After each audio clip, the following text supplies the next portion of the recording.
بسم اللہ الرحمن الرحیم۔ السلام علیکم ورحمۃ اللہ وبرکاتہ۔ قرآن کا پیغام، پارہ نمبر 5۔ بدکاری سے دور رہو، نکاح کا پاکیزہ راستہ اختیار کرو۔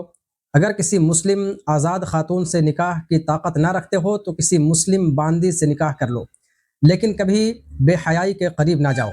آپس میں ایک دوسرے کا مال ناجائز طریقوں سے نہ کھاؤ۔ باہمی رضامندی والی تجارت کو فروغ دو۔ ایک دوسرے کی جان کا احترام کرو۔ عورتوں کو چاہیے کہ وہ نیک اور اطاعت شعار ہوں اور مردوں کی غیر موجودگی میں اپنی عزت و عصمت کی حفاظت کرنے والی بنیں۔ بیوی کا رویہ صحیح نہ ہو تو اس کی اصلاح کی مناسب تدبیریں اختیار کرو۔ شوہر بیوی میں اختلاف بڑھ جائے تو دوسرے لوگ بھی صورتحال کو بہتر بنانے میں تعاون کریں۔ اللہ کی بندگی کرو، اس کے ساتھ کسی کو شریک نہ ٹھہراؤ۔ ماں باپ کے ساتھ اچھا برتاؤ کرو۔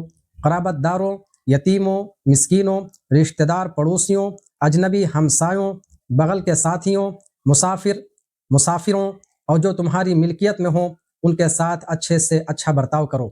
اللہ سے سرکشی نہ کرو، نہ خود حق کو چھپاؤ، نہ دوسروں کو حق بات چھپانے پر اکساؤ۔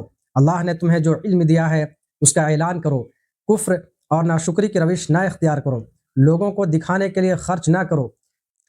نشہ مت کرو اور نماز کے لیے پورے ہوش و حواس کے ساتھ آؤ۔ غسل واجب ہو جائے تو غسل کرو، اور اگر بیمار ہو یا پانی میسر نہیں ہو تو تیمم کر لو۔ یہود و نصارہ کی طرح دین میں تحریف کا خیال دل میں نہ لاؤ۔ نہ دین سے بیزاری کا اظہار کرو، نہ دین کا مذاق اڑاؤ۔ اطاعت اور فرمانبرداری کے سچے پیکر بن جاؤ۔ شرک بہت بڑا گناہ ہے، اور سب سے بڑا شرک اللہ کی بھیجی ہوئی شریعت کے مقابلے میں دوسرے قوانین کی پیروی کرنا ہے۔ شرک کو اللہ معاف نہیں کرے گا۔ اپنی پاکیزگی کا خود دم نہ بھرو، سنجیدگی سے اپنا جائزہ لو کہ کیا اللہ کے یہاں تمہیں پاکیزہ قرار دیا جائے گا۔ جس کا جو حق ہے وہ حق اس کے حوالہ کر دو، اور جب لوگوں کے درمیان فیصلہ کرو تو عدل کے ساتھ کرو۔ اللہ کی نصیحتوں کی قدر کرو۔ طاغوت کی شریعت کو تسلیم نہ کرو۔ اللہ اور اللہ کے دین پر ایمان لاؤ۔ اطاعت کرو اللہ کی اور اطاعت کرو رسول کی اور ان لوگوں کی جو تم میں سے صاحب امر ہوں۔ پھر اگر تمہارے درمیان کسی معاملہ میں نزاع ہو جائے تو اسے اللہ اور رسول کی طرف لوٹاؤ۔ اپنے معاملات کا فیصلہ کرانے کے لیے طاغوت کے پاس نہ جاؤ۔ اگر تم مومن ہو تو اپنے باہمی اختلافات میں رسول کا فیصلہ مانو، اور رسول جو تمہیں فیصلہ کرے اس پر اپنے دلوں میں کوئی تنگی محسوس نہ کرو۔ رسول کے فیصلے کے سامنے سر تسلیم خم کر دو۔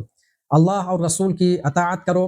اللہ تمہیں ان لوگوں کا ساتھ عطا کرے گا جن پر اس نے انعام فرمایا ہے، یعنی انبیاء اور صدیقین اور شہداء اور صالحین کا ساتھ۔ تم ایسے لوگوں کی رفاقت کی تمنا دل میں بساؤ اور زندگی بھر اس کے لیے کوشش کرتے رہو۔ باطل سے مقابلہ کے لیے ہر وقت تیار رہو۔ جب حکم ہو تو نکل پڑو اور جی مت چراؤ۔ ان لوگوں میں شامل ہو جاؤ جنہوں نے آخرت کے لیے دنیا کی زندگی کو تج کر دیا۔ تم اللہ کے لیے ان بے بس مردوں، عورتوں اور بچوں کی خاطر جنگ کرو جو کمزور پا کر دبا لیے گئے ہیں اور اللہ سے اپنی بستی کے ظالموں کے خلاف فریاد کر رہے ہیں۔ تمہیں صرف اللہ کے راستے میں جنگ کرنی ہے۔ جب جنگ فرض ہو جائے تو لوگوں سے مت ڈرو۔ اللہ کے فیصلے پر اعتراض مت کرو۔ موت سے مت ڈرو، تم موت سے کہیں نہیں بھاگ سکتے ہو۔ دنیا کی زندگی بہت کم ہے اور آخرت بہت بہتر ہے۔ آخرت کی خاطر دنیا کو قربان کر دینے میں ہی بہتری ہے۔ اپنی طاقت بھلائی کے لیے استعمال کرو، برائی کو طاقت نہ پہنچاؤ۔ جب کوئی تمہیں سلام کرے تو اس سے بہتر طریقہ سے جواب دو، یا کم از کم اسی طرح جواب دو۔ منافقوں کو دوست نہ بناؤ، ان کی میٹھی میٹھی باتوں سے دھوکہ نہ کھاؤ۔ کسی مومن پر ہاتھ نہ اٹھاؤ، نہ کسی ایسے فرد پر ہاتھ اٹھاؤ جس کی قوم سے تمہارا معاہدہ ہو، اور اگر غلطی سے کوئی قتل ہو جائے تو اس کا خون بہا ادا کرو۔ قتل خطا کی صورت میں ایک مومن غلام بھی آزاد کرو۔ غلام نہ ہو تو 2 ماہ مسلسل روزے رکھو۔ جان بوجھ کر کسی مومن کو قتل کرنے کا خیال دل میں نہ لاؤ، یہ بہت سنگین گناہ ہے جس کی سزا جہنم ہے، ہمیشہ ہمیشہ کی جہنم۔ حالت جنگ میں بھی کوئی اسلام کر دے تو اپنا ہاتھ روک لو اور اسے جھوٹا سمجھ کر اس پر ہاتھ مت اٹھاؤ۔ جب اللہ کی راہ میں جان و مال پیش کرنے کا حکم ہو تو بیٹھے مت رہو، آگے بڑھو، اور جب ہجرت کا حکم ہو تو پسو پیش نہ کرو اور ہجرت کے لیے نکل پڑو۔ جب دشمن کی طرف سے حملے کا خطرہ ہو تو ایسی صورت میں بھی نماز ضرور پڑھو۔ ساتھ ہی ایسی ترکیب کرو کہ ایک گروہ نماز پڑھے اور ایک گروہ دشمن کے سامنے رہے۔ اللہ جو سمجھ بوجھ عطا کرے اس کی روشنی میں اللہ کی کتاب کے مطابق فیصلہ کرو۔ خیانت کار اور معصیت پیشہ لوگوں کے ساتھ کوئی رعایت نہ کرو، نہ ان سے ہمدردی رکھو۔ کوئی گناہ سرزد ہو جائے تو فوراً استغفار کرو، گناہوں کو اپنی زندگی کی کمائی مت بناؤ، خود غلطی یا گناہ کر کے دوسرے بے گناہ کے سر نہ تھوپ دو، یہ نہایت سنگین حرکت ہے۔ لوگوں کو صدقہ و خیرات اور نیکی کے کاموں کی تلقین کرو اور لوگوں کے لیے بگڑے تعلقات بنانے کی کوشش کرو۔ ان کاموں کے لیے سرگوشی مفید ہو تو سرگوشی کرو، اس کے علاوہ سرگوشی سے پرہیز کرو۔ رسول کی مخالفت کرنا اور اہل ایمان کی روش چھوڑ کر دوسرے راستے اختیار کرنا آخرت کے لیے بہت خطرناک ہے، اس سے خبردار رہو اور شرک سے بہت دور رہو۔ شرک ایک ناقابل معافی جرم ہے۔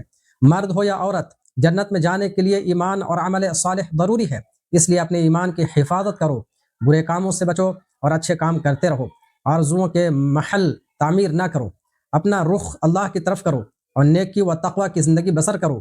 ابراہیم جس طرح اللہ کی طرف یکسو تھے ویسے ہی تم بھی یکسو ہو کر ابراہیم کے طریقے پر چلو۔ یتیم بچیوں کی حق تلفی یا ان کے ساتھ کوئی زیادتی نہ کرو، ناتواں یتیم بچوں کے حقوق ادا کرو، یتیموں کے ساتھ انصاف کرو، بھلائی کے کاموں میں آگے بڑھو۔ شوہر اور بیوی میں اختلاف ہو تو آپس میں صلح کرنے میں پہل کرو اور احسان کی روش اختیار کرو۔ خدا ترسی سے کام لو، خود غرضی نفس میں رچی بسی ہے، اس سے ہوشیار رہو۔ ایسی روش نہ اختیار کرو کہ تمہاری کوئی بیوی معلق ہو کر رہ جائے۔ علیحدگی کی نوبت آئے تو بھی اللہ کے فضل بے پایا سے پر امید رہو۔ خدا واسطے انصاف کے علم بردار اور خدا واسطے انصاف کے گواہ بنو۔ کتنا ہی نقصان اٹھانا پڑے، انصاف کی روش نہ چھوڑو۔ اللہ کا انکار کرنے والوں کو اپنا دوست نہ بناؤ۔ منافقت سے اپنا دامن بچاؤ، اللہ کا دامن تھام لو، خالص اللہ کی اطاعت کو اپنا شعار بناؤ۔ جزاکم اللہ خیر، احسن الجزاء۔ السلام علیکم ورحمۃ اللہ وبرکاتہ۔